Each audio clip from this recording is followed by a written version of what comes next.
Hello everyone, so today I'm going to be breaking down a Samba walk after going through rumba and cha. Now I think this walk is probably the hardest to do, but once it clicks, for me, like I find it the most rewarding, so I hope that you will too, and I hope this helps. As always, it's such a great time to practice your walks now, because like just down your landing, like you don't need much space, and you're not restricted to like the timings of a class or the song. You can find a slow samba song. Incidentally, I don't have one, so if anybody does know a slow samba beat, then send it my way. Okay, yeah, I'll get started. So with rumba and cha, I said that we want to feel like our legs are being turned out and that this back leg is lifted, and so is the hip, and our tummies are tucked in, our shoulders are down, and our head is tall. Same principle, just that your standing leg is going to be bent this time. So we still want our legs, especially this back one, to feel like it's being rotated out, and from the hip as well. And always, if you put your hands here, you can see whether you're actually lifting your hip or lifting your entire body. We don't want this, we just want from here to here. And our back foot is on the toe as well, as always. So I'm going to start with the legs again. Now, this will be quite a challenge for me as well, because slow samba walks are really hard. I think it's harder than normal speed, whereas I think like rumba and cha, I don't know, I find it easy to do them slowly, and then when you have to do it to the music it gets a bit harder, but I think it's kind of the other way around with samba. But this is really good training and conditioning that is really important. So, starting with the legs. This leg's bent, this leg's rotated from the hip down to the toe.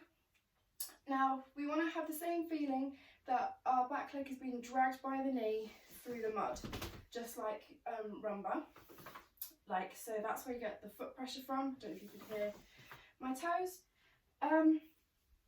But when it gets to the middle, we want to feel like someone's grabbed our ankle again. So they're pulling our knee and our ankle, and then as it goes, they've pulled our ankle so much that we straighten our leg and our knee's left behind, and then we go on to the next step, just like rumba. The only difference is like bent legs and kind of bounce. Oh, and incidentally, lovely thing called bounce that I think everybody kind of obsesses over. If you get the right leg action and hip action, the bounce is there. I don't want you to think about bounce as something separate. It's within the walk, and you see a lot of people like dancing samba like they've gone into a hole, like their heads bopping up and down. And again, I said with cha and rumba, you want to feel like you're motoring forwards. Like if you had a shelf on top of your head, you wouldn't be hitting it very often. Like just obviously you move up a little bit, but not very much.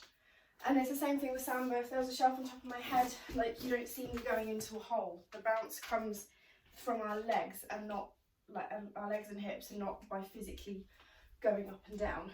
Okay, so hopefully this will make sense. With that, okay, so we said that our back leg is being pulled against its will, and once it gets to the middle, we want that same kind of V shape that we do in rumba.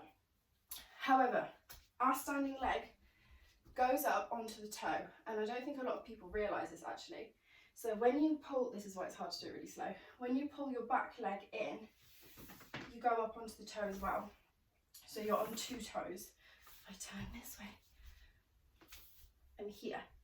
I hope you can see that, but yeah, this foot is like, it's not here, it's right up on like the ball of the foot as high as you can go, and the foot next to it is like on the toe, and they're joined to the ankle like that.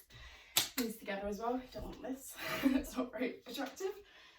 Okay, and yeah, so if you're struggling for balance, like a really good exercise is to walk around your house just on like the highest like tippy toe that you possibly can, to like get those muscles working. And then like this would actually help your ballroom as well, if you like do some like squats like on tippy toes. That might help with your balance. But yeah, so we're here and we've done this.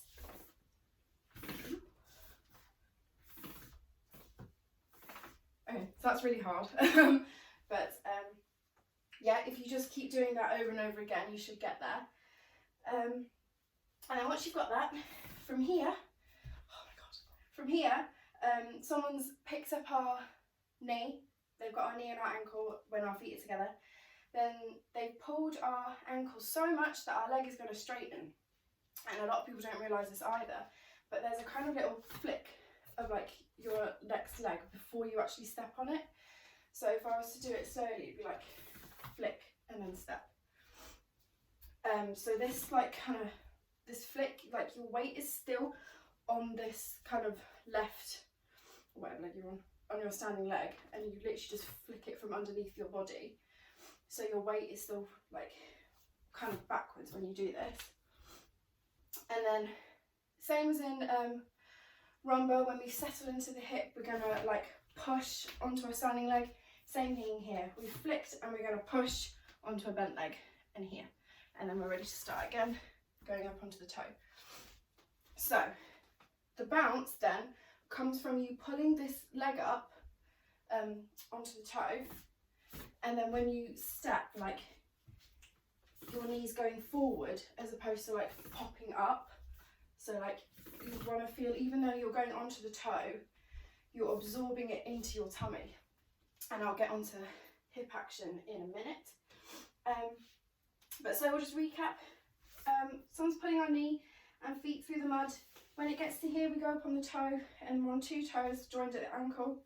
From here, we flick the leg from underneath us. Then try not to fall over. We flick it and then we step on it to start again on a bent leg, and this leg is rotated to the toe. Now, hip action. We're starting with this hip raised, and then as we come through the middle, as you go up onto your toes, you like absorb